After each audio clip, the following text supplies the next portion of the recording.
Audience exclusive.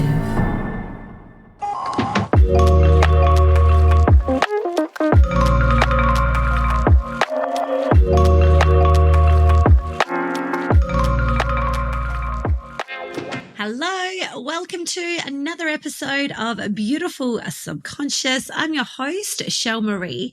And firstly, I just want to give a sincere thank you to each and every one of you who have taken the time to listen to one episode, more episodes, all episodes, and have given me your insights and what you've taken from it and just your well wishes. It's the absolute biggest rush for me to hear how this is provoking a little bit of curiosity in people that this might not be as common for. Like in my work, in my field of people that I interface with most days, this is common knowledge for us, or at least the way that we are used to exchanging in. Yet I understand for sure that this is not entirely mainstream yet.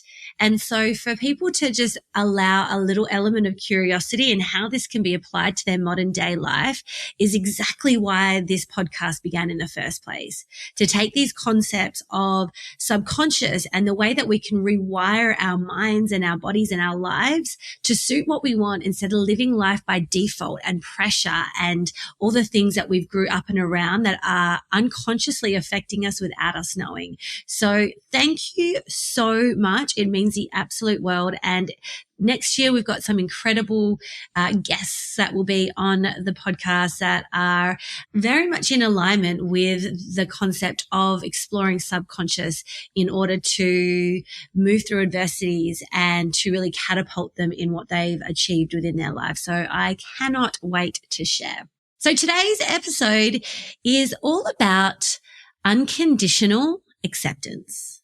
This concept right now, I believe, is one that we can conceptualize for sure, but it's probably not as readily spoken of like unconditional love, which we can all understand. Unconditional love, it's like you're loving through thick and through thin, through everything. No matter gets thrown your way, you are upholding that unconditionalness of love. But when we apply that same concept to unconditional acceptance, it can hit a little differently and it can be like, sure, I accept that. But then there's also simultaneously a part that rejects it. And I'm going to move forward in the concept with that being the case, there is some shadowness to the way that we perceive then we are loving things unconditionally. There's a blinkered state that we think that we are, but we are not. So what do I mean by unconditional acceptance? It's absolutely just honoring that everything will have dualities. Everything will have a good and a bad, a high and a low, a light and a shadow. And we can understand that that's the case, but then simultaneously with that intellectualizing of that, we can also reject a part of it as well. And so unconditional acceptance is about honoring every part of who you are, or every part of an experience that you've had, or every part of a reaction that you've had, every part of the shadowness to you, every part of your light. It's unconditional acceptance to the people that have triggered you, to the people that push you, to the people that you wish were still in your lives, but you understand that you need to maintain this healthy boundary. It's unconditional acceptance to the circumstance, to how things have all eventuated, instead of wanting to understand it in order to disregard it. And that can be what happens here in this journey through kinesiology. You know, it starts with we are unconscious and we are in a reactive, blinkered state.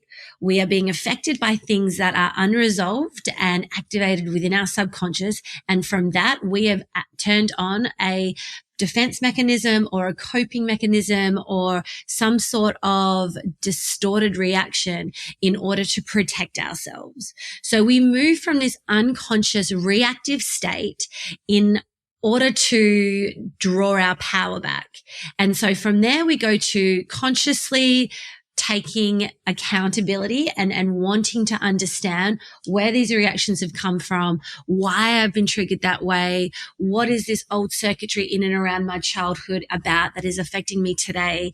And I want to understand it in order to deactivate it and then to disregard it.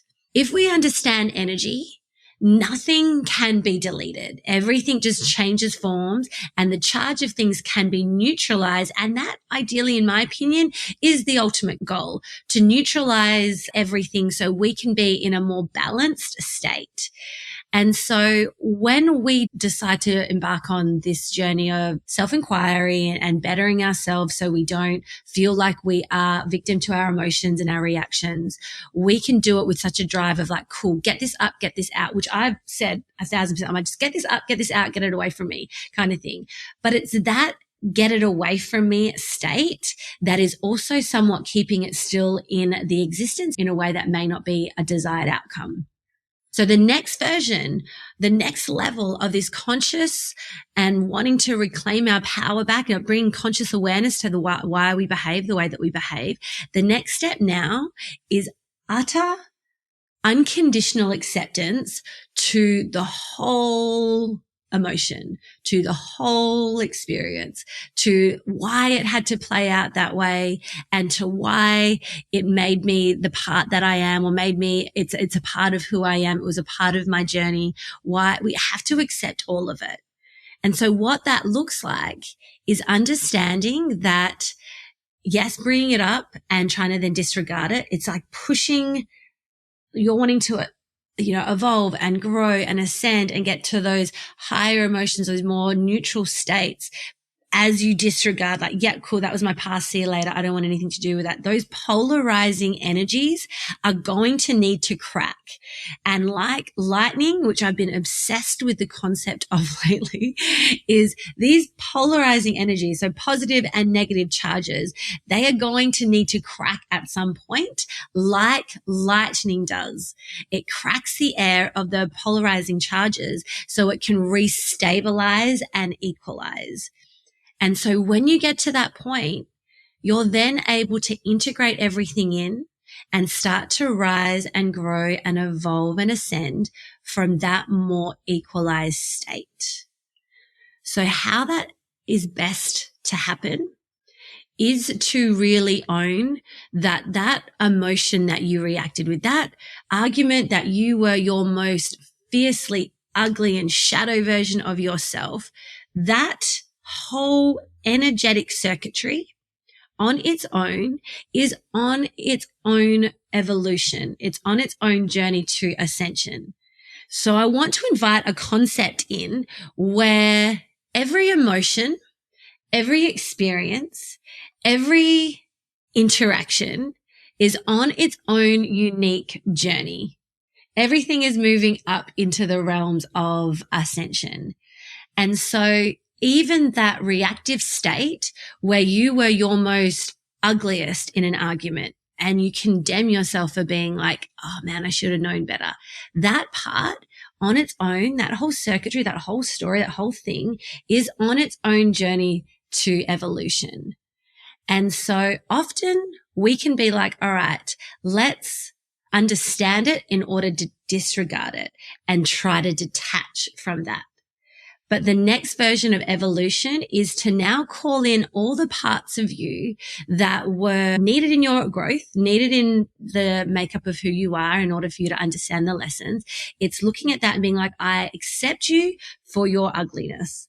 I accept you for your shadow. I accept you with the lessons that you so graciously taught me, or maybe not so graciously, but either way, you accept it.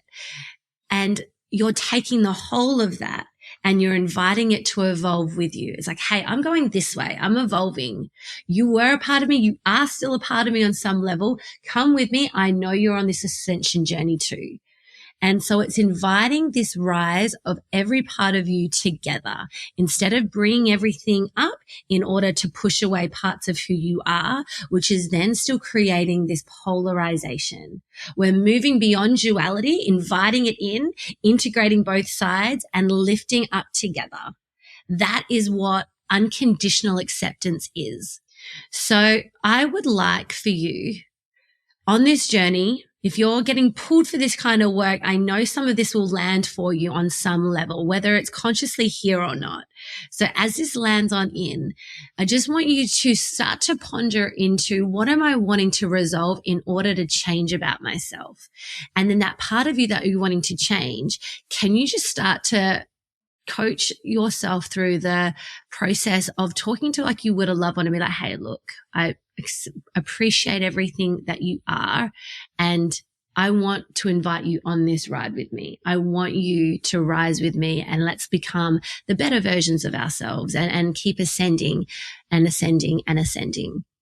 That is how you start to close the gap between the inner conflicts and start to integrate them in order for you to rise. So I hope that helps. If you are still in a space or you're becoming aware that you have these inner conflicts going on, you're like, I want to go this way. There's something pulling me this way, or I don't want that anything to do with that. Just get it up and out in order for me to be free.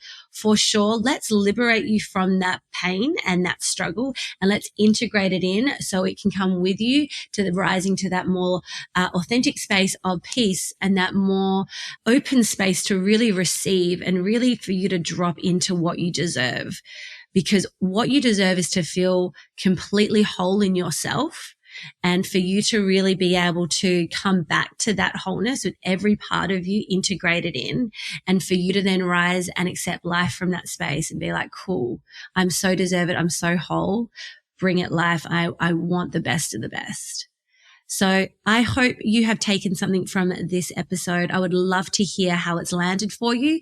Please share it. Please flick me a DM. And I am grateful to share this space with you. So until next time, take care of you.